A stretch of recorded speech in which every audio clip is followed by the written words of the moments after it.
Additional aids and services are available to individuals with disabilities.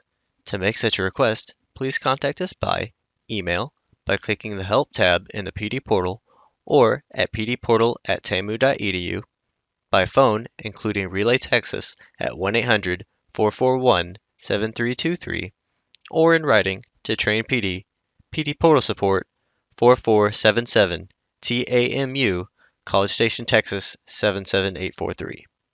Both a transcript and accessible document of the content presented in this webinar can be found as resources in the course description. Click on the blue links under Course Resources in the description. When a link is clicked, a new browser window will open.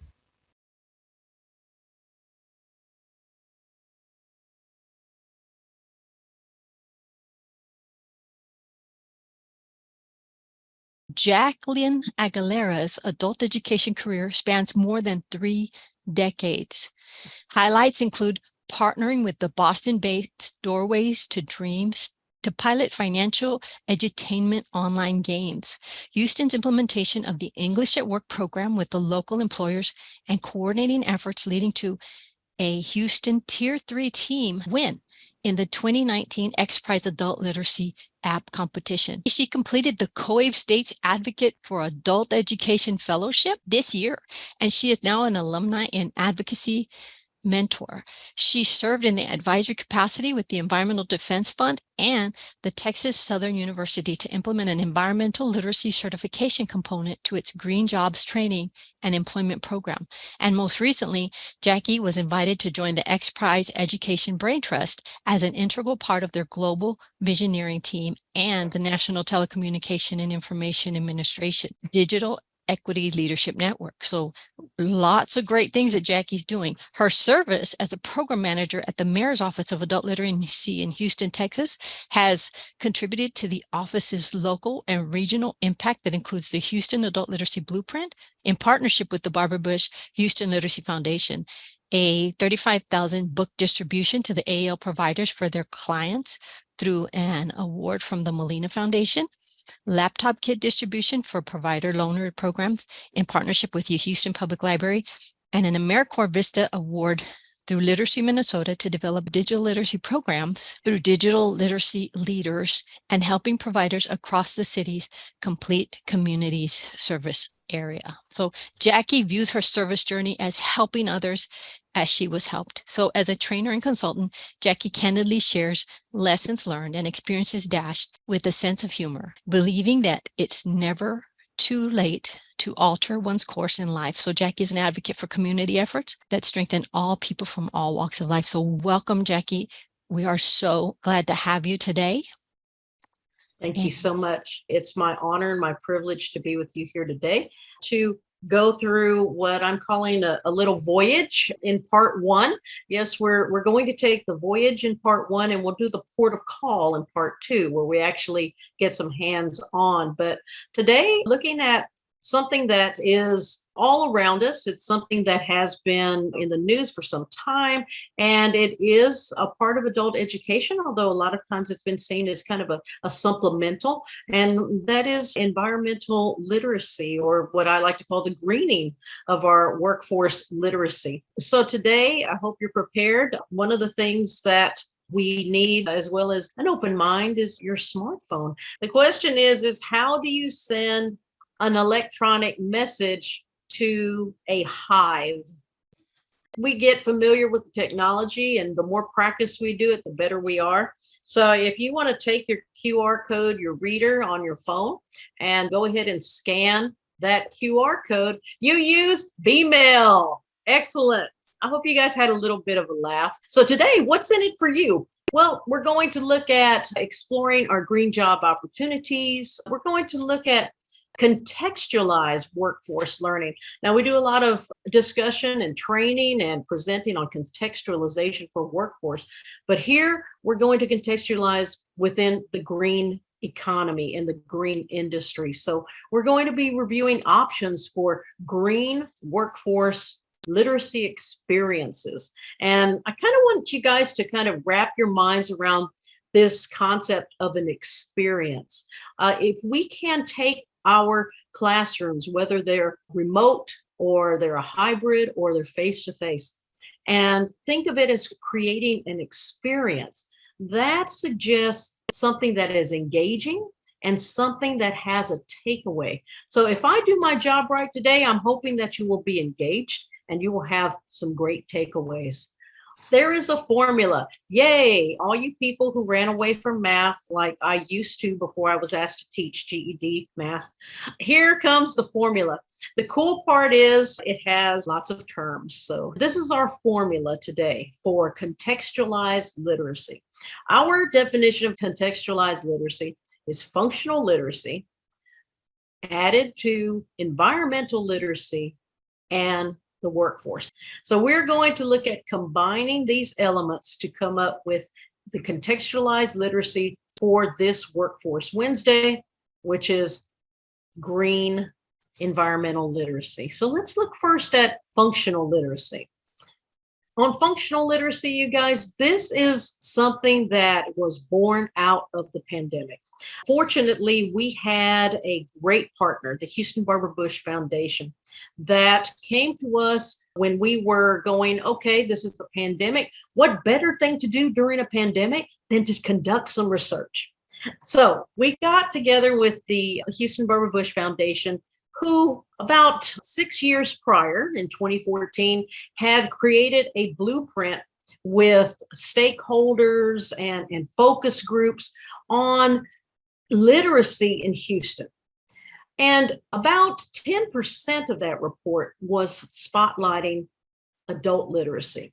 So as we have our office, which was opened right before the pandemic hit, we started looking at what can we do to take that spotlight on literacy and then pull it down to adult literacy.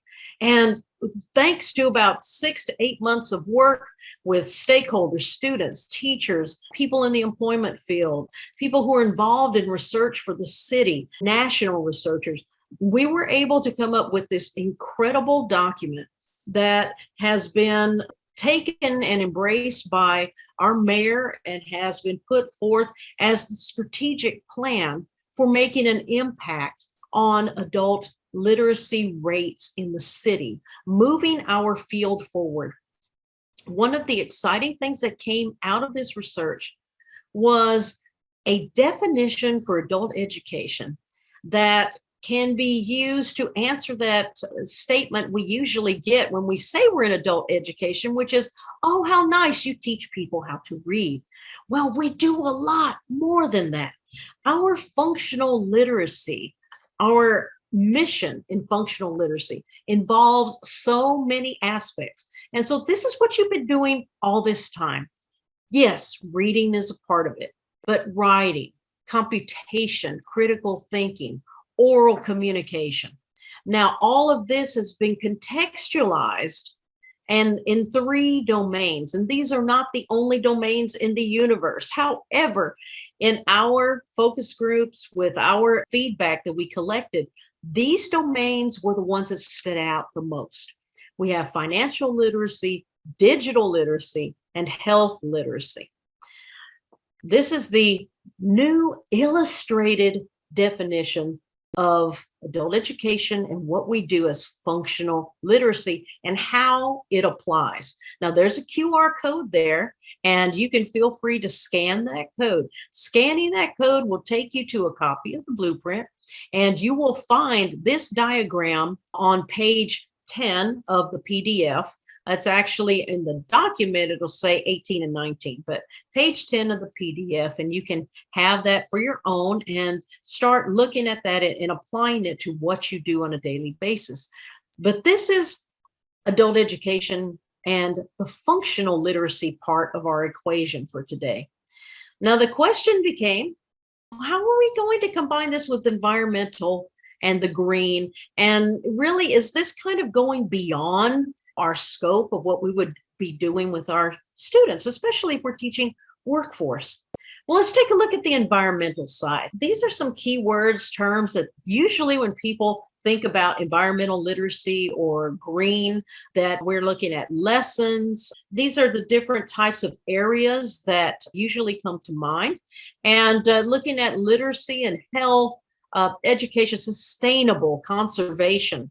And a lot of times, and especially in states that have been not really in the forefront of alternative and renewable energy, a lot of times this is looked at as, well, it's kind of a nice thing to do, but it's really not relevant to our current economy, to the current in-demand jobs. And so we kind of put this aside, and it has been put aside for decades in some cases. One of the lessons that came out of COVID, of course, is, wow, we also used to look at digital literacy in this same type of mindset, and look at the shift.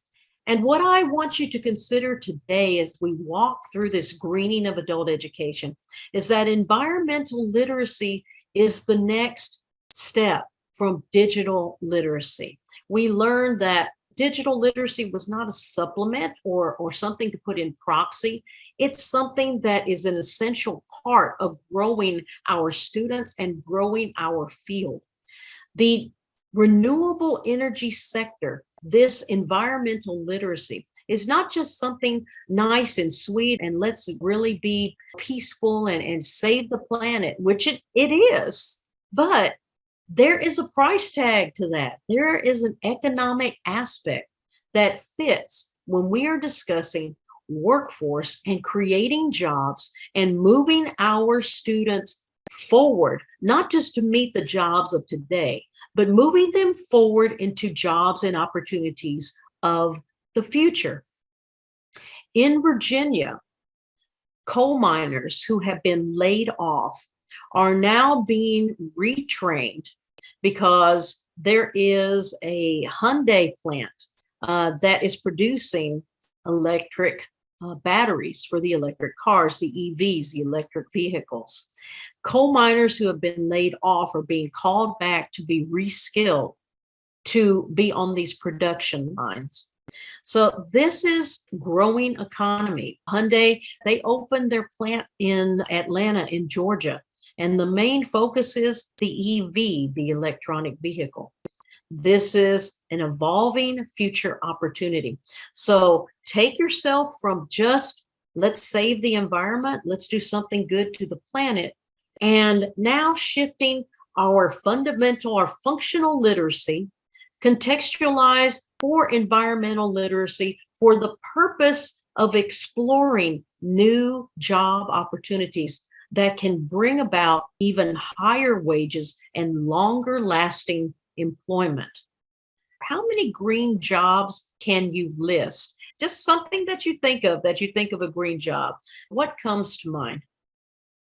Agriculture, car dealerships, conservation, solar and wind, farming, plants, wind turbines, recycling. We're going to take a look at this short video. If you think green jobs start and end with installing solar panels, think again.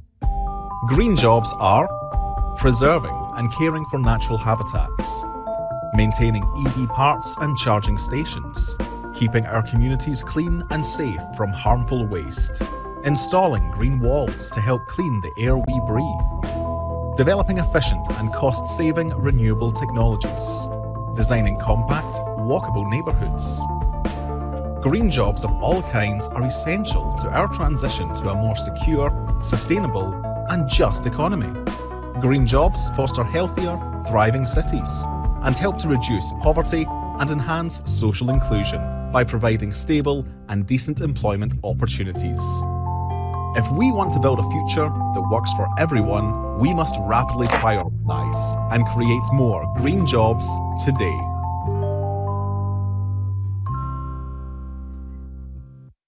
If you're conducting environmental literacy, you're doing an activity with your students and taking a look at what they pick up on, what are the things that they notice. This is kind of like a bingo setup. This is not a complete list, of course, but this is just a few of the ideas and things that came out of the video. Were there things that you spotted? Also, one of the things you can do with a rubric like this is actually cut these little squares out. You can take these panels and divide them out, hand them out to students, and these are things that they can find out more about. These are ideas that they can do some research on. And then, of course, in kind of the bingo game, it's like, how many did you get? Alternative job opportunities and entrepreneurship, small business. These are things that can grow out of looking at the green economy as a viable work-based option for our students. And it's definitely something that can be doable, as we see, and lucrative. I know in my experience, I've had students that are very creative, artistic, or they lean towards architects, engineers, taking those skills and now applying it in a new way and contextualizing this in our environmental literacy opportunities. We talk about advocacy, and people need people who can talk. People need people who can take information and go to leaders, decision makers, and present a case. Now, that's on a lobbyist, that's a profession, whole other level. On an advocate level, there are a lot of nonprofits. They need their PR people, their public relations people, initiating change, representing the community's interests at city council meetings. These are the types of opportunities that come out. The question comes, well, isn't all of this in other states? And a lot of times when I get to talk about and discuss green economy and attend meetings, they're usually in other states. But let me tell you, Texas, as the title of this video says, green jobs boom in Texas. Texas is a leader, and we're going to take a look at this video. We turn now to our special series for Earth Day. As President Biden pushes to accelerate a shift to renewable energy sources, oil and gas workers are being trained for jobs in the green economy. CBS's Mireya Videal has more in our series, Eye on Earth, Our Planet in Peril.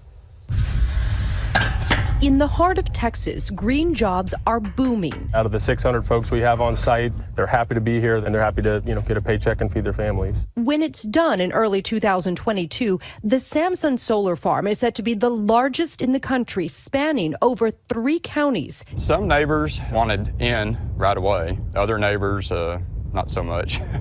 Barry Crawford is leasing part of his land in Cunningham, Texas, to the project for 25 years. Roads, bridges, everything across the line is benefiting. So it really is giving back some green. Yeah, it's giving back green in more ways than one. Yeah. Oil-rich Texas also now leads the nation in wind power. In 2020, the state produced more energy from wind turbines than coal for the first time. You do not grab the cables. The Lone Star State quickly becoming the blueprint for a new type of blue-collar worker. You have an extra one over there. Paula Harris recently retired from oil and gas and is now training for a new challenge. I think this is part of the future. This site for renewable jobs is run by Lone Star College and Workrise. It's about getting them their next job, staying with them throughout the course of their career. So when you look out into this field, it's not just seeing a solar farm. You see jobs. You see the future. We see jobs. We see our ability to build to 1 million jobs for America. 1 million jobs for a greener future. Mireya Videal, CBS News, Dallas, Texas. With the industry comes the opportunities for employment. And if we are truly vested in our students having every opportunity possible, we are charged to allow an opportunity in our classrooms for our students to learn about the alternative economies, renewable energy, and the opportunities that are available. You never know. You may have someone who has the next development in renewable energy and never even knew that they could do it. But because of you and in your classroom, they were inspired to design or to explore or to research or to go out and try for that other job and excel and make a difference in their families, in our economy, and in our environment. You never know, but we do need to give the potential. One of the things that I suggest, and in any way you do this, of course, it has to make sense for your classroom and more importantly for your students. But one of the ways that I've approached this when I was teaching at Eastside University here in Houston, Texas, was looking at my students and their interests, where they were at. I had ESL students, I had students studying for a high school equivalency, GED, and of course, students who were then the integrated education and training and going into certification fields and looking at this in ways that made sense for the student needs. For immediate needs, ESL, it was a lot of terminology, a vocabulary.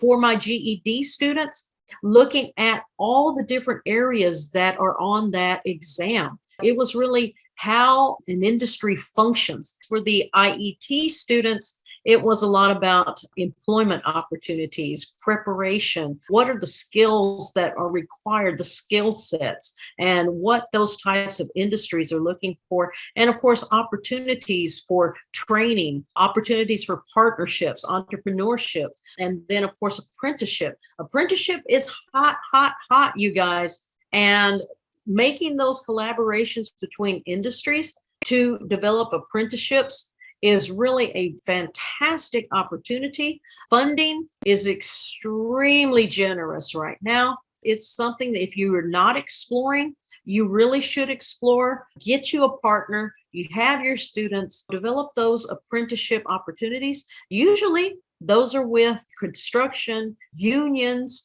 I was in a training yesterday on apprenticeships. And of course, that's the majority of the conversation. What is new and what they are looking for, and where you have less competition for grant money, is entrepreneurships with industries like renewable energy. Not a lot of people are looking at that career pathway. So that's something to consider and an opportunity for investment and grant funding in a future industry. Science, technology, engineering, arts, and math. The creative part of the brain. That creativity, that imagination station that's up there, the ability to design comes from the arts. And we can't leave that out. So I am a strong STEAM proponent. If you know, on the GED exams, a lot of science, the engineering, the way things work, the mechanics, we've gone from our basics, functional literacy, to the environmental literacy, contextualizing that within our lessons, and then now pushing into the workforce. This rubric, you guys, is not to say this is all that you do with ESL, HSC, and IET. In fact, ideally, you are combining them depending on your students' levels, their needs, and their ability to take in information, and then, of course, to progress through that information. But it does give you a starting point if you are an instructor in one of these lanes, but you can combine them all. And again, the meaning for each one, terminology, that's a kind of the intro, the function, and then the employment opportunities takes us to workforce. Do some research in your communities. What are some growing industries? What are some developing opportunities? What are existing industries and developments and projects that you can start tapping into informationally, contextualizing within functional literacy within your lessons, but then as opportunities for potential partnerships? Now in Houston, we have an area called Sunnyside. And for over 50 years, it was because of a lot of discrimination, a lot of attitudes towards the poor and certain neighborhoods. It was one of the favored dumps of the city. You name it, they dumped it there. A lot of contamination, waste, and just wasteland. And what happened was, finally, the advocates, and I'm telling you, community advocates, it's a way, you got to have a voice. They got the attention, and the right people in office took action. And Mayor Turner, our mayor, took it upon himself to really put this in the forefront, to work with our leaders and to work with industry to create what is now going to be the nation's largest urban-based solar farm. So they're taking this wasteland and turning it into not only something that is better for the community and the economy, but will create a new industry and employment training opportunities for the people who live in this area. If you run the QR code, it'll take you to a press conference that Mayor Turner had announcing the changes. And two of our congresspeople were there, and Congressman Al Green has a few words about the future. And the question is, what are the potential environmental literacy topics needed to prepare AEL students for an urban solar farm? Think about that for a minute. And I don't know if you're teaching ESL, if you're teaching IETs, GEDs, if you're teaching them all like we usually do. Think about that for a minute in your lessons with your students. If you had an urban solar farm that is being built literally in your backyard, what types of topics do you think you would need to plan for to help prepare your students for this new industry? Now, I brought back the rubric because we are thinking about taking our formula, functional literacy, we've got our environmental literacy and our workforce, looking at our student populations. Here for our example, ESL, HSC students, GED, and IET students, you're teaching. We talked about in each of those focusing terminology, function, and employment. Our target is solar farm. They're building this solar farm in our backyard. What types of topics, what types of lessons, what would your focus be as an instructor? What is a solar farm? What are the parts of a solar farm? How is a solar farm designed? Where can I get the training to work on a solar farm? This is an example of what you can take with you, and always make it your own, make it work for you and your students. This is not about adding more to your instructional workload.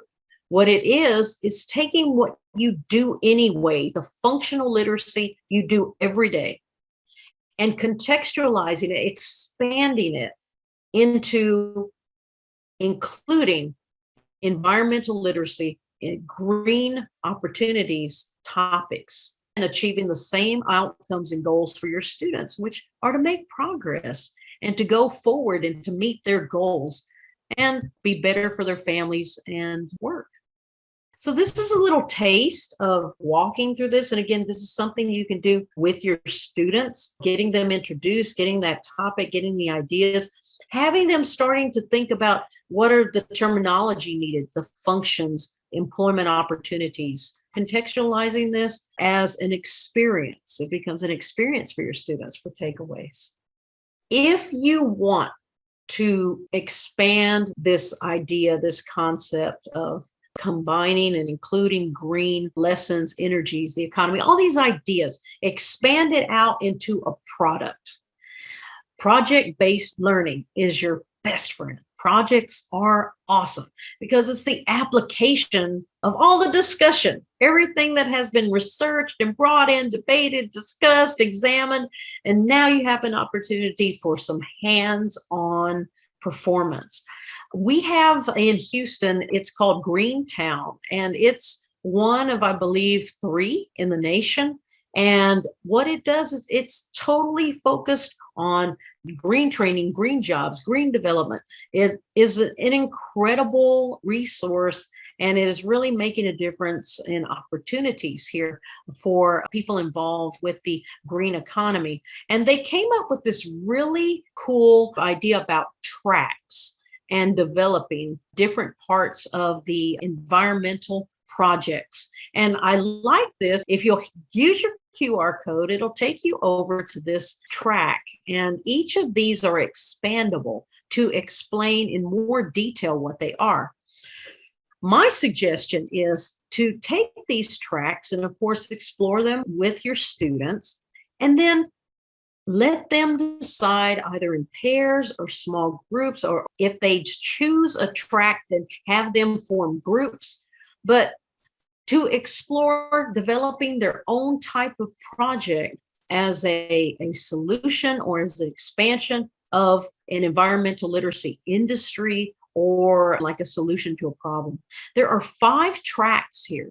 The first one is go build. So this is to build something, to design, to create something new in an answer to an environmental challenge or a problem or an industry. Next one is energizing, how we transform energy and power supplies. The next one is going green. This is about food production. It's about dealing with our Earth's demand to feed the growing populations. The next one is go make. This is redesigning not the products, but how we produce them. Manufacturing, different ways to manufacturing, reducing our environmental footprint when we create things. And then the last one is go move, which deals with alternatives in transportation and mobility. So these 5 tracks are potentials to build projects and ideas within your classroom. So you've gone from introducing the topic, using functional literacy, introducing environmental literacy, contextualizing it within a workforce as outcomes, career paths, and now to take that information and give your students an opportunity to produce, to create a project. And these tracks help you to provide options on where those projects can be created from. Each of these expand and they give a little more explanation. One of the most important things is applied workforce skills. Now, many employers, and I have heard this in meetings, I've heard it in webinars, presentations, and in conversations. They'll say, we can train someone to do their job all day long. That is part of what we do. That's part of the onboarding. But what we don't want to spend time on, we want a candidate to come in with are basic fundamental skills of being a good team player, of being able to work efficiently without a lot of hands-on, to be able to take that training, that industry training, and apply it quickly, and to reduce having to retrain and retrain other people. In the field for many years, these have been called soft skills. And I like to say they're essential skills. These are skills that are transferable to any industry. They are the basics. Upskill Houston is part of the Greater Houston Partnership, and they have a whole website dedicated to reskilling and upskilling. And within that is a series of animations. They're not very long. And some of the essential skills that come out of project-based learning: problem solving, critical thinking, creative thinking, research and analytical skill, teamwork, communication. Those are essential skills that are exercised, that are directly transferable to the workforce. If you go to this QR code, you will see the entire menu. There are additional animations, but these are essential to what you are doing with the project, and it contextualizes them within what employers are looking for out of each of these components. So if you are working on incorporating the green economy, if you are greening your classroom lessons and you're being asked, what does this have to do with preparing for the workforce? Where are the skills, learning about green economies and the environments? Well, you know, there are some essential workforce skills in our project-based learning lessons that we're conducting. And here they are. And this is what they mean. And this is how we're going to practice them, because our students in working on these projects will have to problem solve, think critically, think creatively, do some research, do some analysis, work in teams, and they're going to have to communicate. Everything they're doing is essential to a career pathway and a successful transference to employability, to even small business ownership, and even to family life. What I like about this resource is it already contextualizes all of these in a workforce-based format. Not a hard sell for you as an instructor. And for students, it helps them make connections because through this series, you're hearing from an employer why these skills are essential. And then you can help them make the connections on how they are doing these things in their projects. This is another tool for your toolbox, free. Environmental literacy for work. This is the greening of adult education that we're talking about. Taking our functional literacy, our basic skills, contextualizing it in an environmental subject according to your student needs, whether they're ESL, HSE, IET, if they're workforce, if they're family, know your students. Make it make sense for your students. That's a number one key. Putting those together, creating an approach for a project. You're going to build it, energize it, grow it, make it, or be able to move it. These will help you choose topics for your classrooms as well. You can categorize them in each of those tracks and then use those tracks to create projects.